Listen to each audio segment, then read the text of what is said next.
Hi, I'm Dr. Joe Prendergast to tell you a little bit about vitamin D. Well, maybe to tell you a lot about vitamin D because I began my professional career very interested in vitamin D. I began this way back in Detroit at Henry Ford Hospital, and then when I came out here to the University of California, San Francisco in 1968, I continued work on that. When I walked on the research floor at UCSF, the first thing I was greeted with by one of the faculty was a question. The question is, what will vitamin D do positively for the kidney? And of course, I didn't know anything about that. And he said, well, what is vitamin D really? And I said, I know that. Vitamin D is really a hormone. It's not a vitamin at all. And its power comes from the fact that it is a hormone, not a vitamin. The definition of a hormone is it's a protein or something that goes in and does a lot of other things to other tissues all over the body. And this is what vitamin D does. But the research in this was slow. And my career often went into different areas where things were happening more. And I went into diabetes more, always with an onset of interest that would flare with any new piece of information about the vitamin D. So what I was able to do was to catch, at the late 90s, the first real news about vitamin D. We began by virtue of other things happening in bone disease, just like I was interested in before. But the whole thing was circulating around the fact that vitamin D was really good for bones, more than we ever knew, was going to replace all the other things for osteoporosis. That's my opinion. But it was something that seemed to be working very, very well and got away from a lot of the side effects that are stalking all of us today with products, various things people have taken for osteoporosis. So we're in a new situation, and we love this. So when I began to find out there was a lot of old history that was really good, I said, this has got to be something special. Oddly enough, the first thing I wanted to do was to find out why the Germans wanted to do this for bird flu. And what they did, starting in 1921, when they were doing things for people who had TB, was to find out the whole immune system would become measurably stronger by a factor of 3 to 5 times.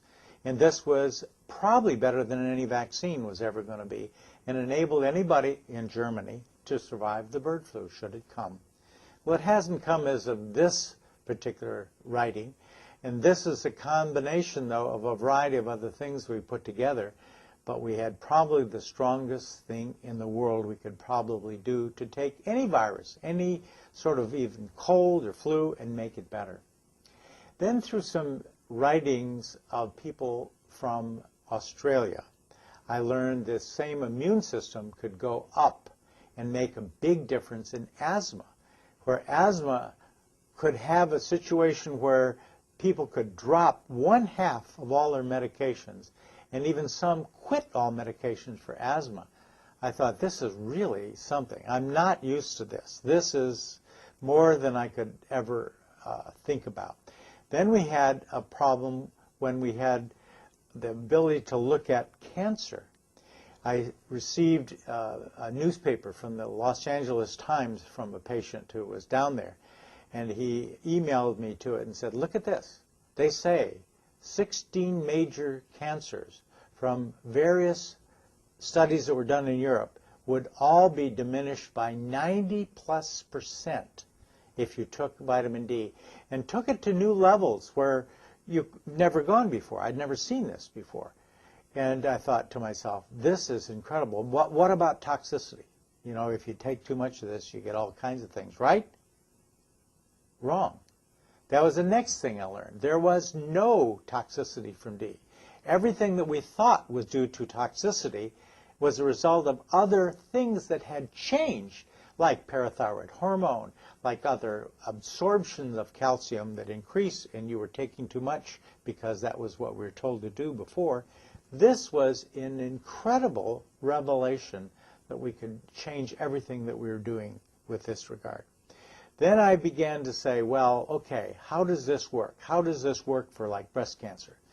breast cancer was something I was interested in because I spoke with a lot of German scientists, again, mostly from Hamburg, would be telling us all how actually breast cancer would occur. It would be something that would begin with a few cells, grow to a few more, and then by virtue of its growing would have a circular ball, if you will, of vascular tissue around it, which we always thought was due to now it's getting ready to metastasize. No. What it was is it was actually growing more immune cells to attack the whole situation. This was incredible. And that the people were doing MRI research in vitamin D, yes. And what they were seeing was the size would grow and then the D would make all the immune system come and the cancer would go away. And this was something that was happening 10 times a day. This is really a new light as far as I was concerned with reference to working on something with vitamin D. Then we began to see various other things that people would do. Somebody came to me one day, lied, new patient, said, I want to go take some more vitamin D. I know you're interested. Would you check me? And I said, sure. And then I'm leaving. I'm going to go to Europe for a year. Would you give me a year's supply? And everything seemed right. I did all this. And then 6 months later, he called me and said, I lied to you. What'd you do? He said, well, my brother-in-law was told he had 6 weeks to live. He had lung cancer. And I just felt terrible. I went to the internet and I saw these things about cancer being something that was prevented by vitamin D. And I thought, this is really fantastic. This is something that I really have to think about doing for my brother-in-law, but I didn't know how to get it. So I lied to you. So I said, where is your brother-in-law now? He said, he's in Acapulco. He's water skiing. I said, wow, that's a good story. But the story's really good because that was 3 years ago. And he called me before Christmas this year. And he said, I want to thank you again for your trust in me. And I want to apologize again for not taking your trust in its proper way. And I said, oh, that's all right, no big deal. But I want to know where your brother-in-law is now.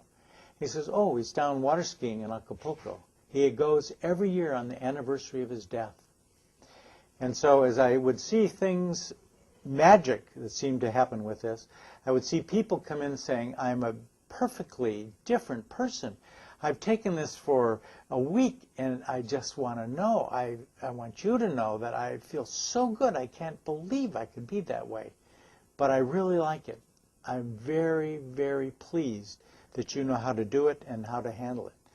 And I said to them then, as I would say to anybody now, vitamin D is a miracle drug. It already won the Nobel Prize long ago for other things.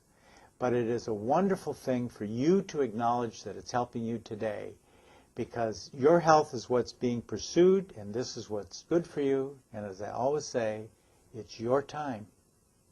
Thank you very much.